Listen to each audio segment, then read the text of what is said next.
Hello everyone, today I'm going to show you how to create your own Discord guild server. Make sure to watch the video to the end, not to miss any important details, like and subscribe. So first of all, of course, you're going to need to create your own server. So to create a new Discord server, it's very simple. All you have to do is just click on new, and then from here you're going to add a server and then create your own. And then once you do that, those basic steps, you're going to go here where it's going to be the server settings. So you're going to click here and then click on server settings right there.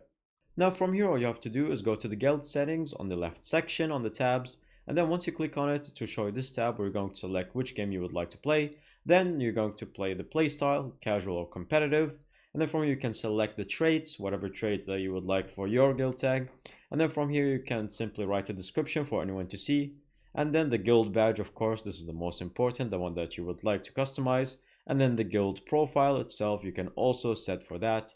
And finally, the guild application, so you can add however many questions you would like, and for that, anyone that could apply, they will answer those questions. Now, since this feature is very experimental still, and some people won't have those options that I just showed, there is a small alternative. It won't be your own guild tag, but it will be a guild tag that you can join in.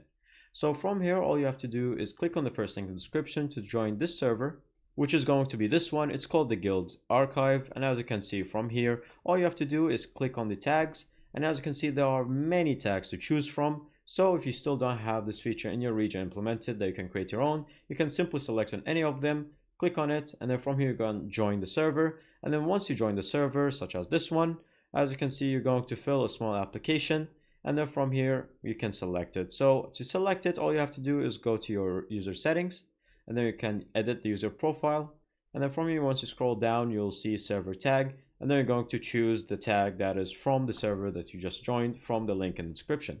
And that's pretty much it. Thank you guys for watching. See you next time. Bye bye.